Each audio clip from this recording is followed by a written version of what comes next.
what President Trump is doing in an actual, truly all you could say is an assault and an attack on diversity, equity, and inclusion.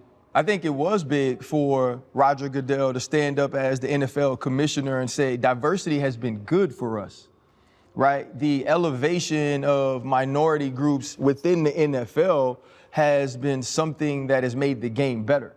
I think you have to say that part of it, right? Because so many times the other side will have you look at diversity, equity, and inclusion as if it means you don't have to hire the most qualified candidate. What it means is previously you weren't even giving the most qualified candidates opportunities. Oh, the fake outrage is reaching an all-time high at the worldwide leader in woke, ESPN. One of our favorites here on the channel, the super beta, Crying Ryan. Ryan Clark is expressing his fake outrage towards the Trumper. Crying Ryan, the man who signs his emails Ryan Clark, he, him, BM. The super beta male, he wants you to know that he's angry. He is damn near on the verge of tears again. While his network attacks the Trumper for having the audacity to protect women, which is ironic when you think about it because ESPN claims to be the proud home of women's sports. With that being the case, you would think, with the Trumper preventing them from competing against women, ESPN would be thrilled. But my inside sources, they are telling me that ESPN is very concerned about the ban on men competing in women's sports. They are worried that the WNBA will now cease to exist. Crying Ryan's on the verge of tears because the Trumper is ending the era of diversity, equity, and inclusion. Once again, ESPN is making the same mistakes. ESPN's making the same mistakes that they made in 2020 and 2021 that damn near destroyed the network. It doesn't make sense. I mean, how hard is this to understand? We just talked about this last night with Target.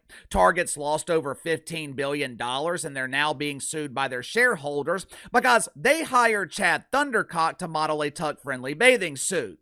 Target was so dedicated to diversity, they failed to realize that diversity can be very expensive.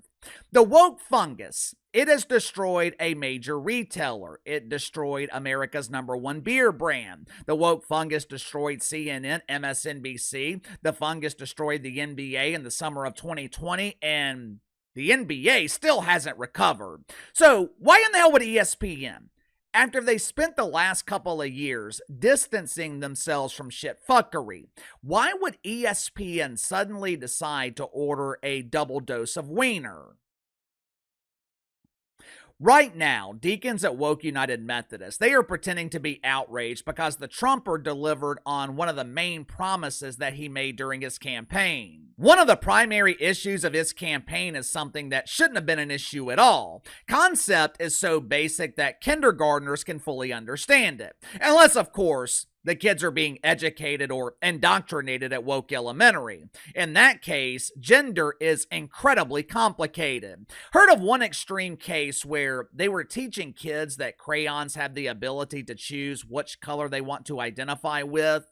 Mrs. Former Man, can I have that blue crayon? Come on, you know this blue crayon isn't blue. It's choosing to identify as red. Now go sit in the corner, them, until you have mastered your proper pronouns.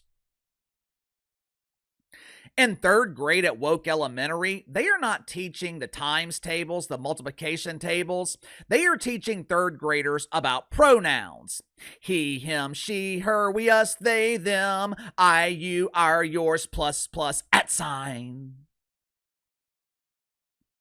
One of the primary sentiments in the Trumpers' campaign, it was the re-implementation of common sense. Yesterday, Donnie fulfilled that promise by signing an executive order that banned Chad Thundercock from competing in women's sports. Doesn't matter if Chad shaves his beard, doesn't matter if he wears a tuck-friendly bathing suit. The only way Chad and his Thunder will be competing athletically is if he is competing against other Gamecocks. In keeping with the tradition of common sense, the Trumper, He gave this executive order a name that was very simple to understand. The order is called Keeping Men Out of Women's Sports. Since there's been a lot of questions recently about what is a man, the Trumper called me up last night and he asked Uncle Casey to provide a definition. No, I'm not a biologist, but I am an expert when it comes to defining gender. There is a very easy way to determine your gender. I want everyone in this audience, look down. If you see something poking out, even if it's tiny, you're a man. If there is nothing protruding down there and you didn't have the protrusion surgically removed, you're a woman. For normal people, yesterday was cause for celebration. After 4 years of being attacked, after 4 years of being uncomfortable in their own locker rooms, after 4 years of walking into the bathroom and wondering if some dude would be shaving his beard, women are now being protected from men taking over their sports. With ESPN being the proud home of women's sports, you would think they too would be organizing a celebration. But instead, ESPN is expressing their fake outrage. ESPN has rededicated their lives to the woke faith. They have been rebaptized and born again. ESPN is once again using their platforms to preach the good word and spread the woke faith. And if I had to guess, it is going to have a devastating impact on their ratings. Make sure to like and subscribe. You can follow me on Twitter at KC_BTL84. Link to the second channel's in the description below. Today on the second channel, going to be talking about the launch of the third pretend basketball league. The WNBA, I guess, wasn't enough. Unrivaled wasn't enough. According to the media, there is so much demand for pretend basketball, we need a third league. It is absolutely unbelievable. So if you haven't already, head over to the second channel and subscribe. Headline at ESPN: Trump bans transgender athletes from competing in women's sports. This is outrageous. This is transphobia. This is homophobia, xenophobia, arachnophobia, claustrophobia. Oh, this is so phobic. All of our progress has been wiped away with the stroke of a pen. The only thing that should be stroked is the supersized cucumber.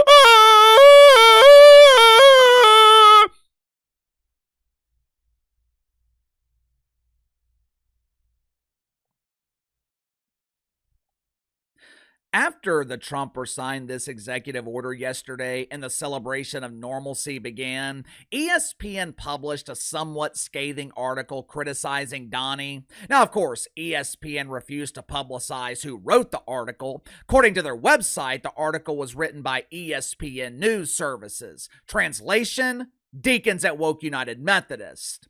Now, if you were to read this article with the untrained eye, if you read it and didn't really know what you were looking for, you probably wouldn't think it was all that bad. But you got to be able to read between the lines. You have to read through the subtlety. For example, there is a line in the article that says, "The order is the latest in a string of executive actions from Trump aimed at transgender people."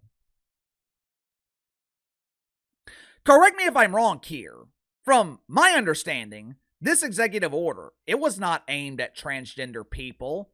It was aimed at dudes. The entire premise of the order is to keep men out of women's sports. Hell, the order is called Keeping Men Out of Women's Sports. Seems pretty easy to understand to me. ESPN also claimed that Trump leaned into the rhetoric during his campaign, but he didn't offer any details. I'm pretty sure the Trumper offered details. He promised to keep men out of women's sports, and that's exactly what he's done. ESPN and the woke media, they are claiming that this executive order, it wasn't needed because there are so few transgender athletes. And you know what? They're not wrong. What's ironic about this, though, when people like me said this same thing years ago, when people like Riley Gaines were pointing this out, we were labeled transphobic. When we ask questions like, why should the 99% of women have to suffer to accommodate one transgender athlete? For years, those questions were no bueno. But all of a sudden, the Trumper bans men from competing in women's sports, and the media wants to use the same argument. I have been telling you guys for months now, deacons at Woke United Methodist and their pretend friends in the mainstream media, these people are shook. They are terrified. Part of me thinks that the fake outrage from the media over this executive order, part of me thinks that all of this is a distraction. They're trying to distract us from the real story this week, which is Elon Musk dismantling USAID. Now, for those that don't know, USAID is exactly what it sounds like, United States Agency for International Development. Translation, your tax dollars being sent to other countries. Now, what has your hard-earned money been used for? $2 million was used for gender changes in Guatemala. $2 million of your money spent so Sanchez could achieve his dream of becoming Sylvia. $20 million was spent for Sesame Street to be broadcast in Iran. Over $4 million was spent to combat disinformation in Kazakhstan. Where in the hell is Kazakhstan? Do they even have access to disinformation over there?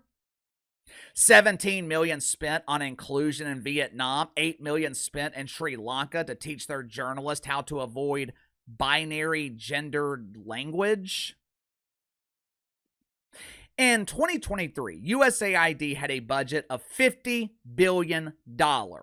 Let me summarize this for you. Our former fearless leader, Johnny B. Biden, spent $50 billion, your money, infecting the world with the woke fungus. And now it's over. The Trumper is working overtime to eradicate the fungus. And the choice could not be any clearer. If you're a business, if you're a network like ESPN, you're either choosing the side of normal people or you're ordering a double dose of wiener. Clearly, ESPN made their choice. They didn't just order a double dose. ESPN supersized the wiener. Question is, will it have a negative effect on the network? Will it impact their ratings? You tell me. Ryan Clark, bitter about the end of diversity. ESPN attacking the Trumper for protecting women. Will this have an impact on the network? Let me know. Sound off in the comments below. Best way to contact me is through email, btlkc84@gmail.com. I'll see you guys later.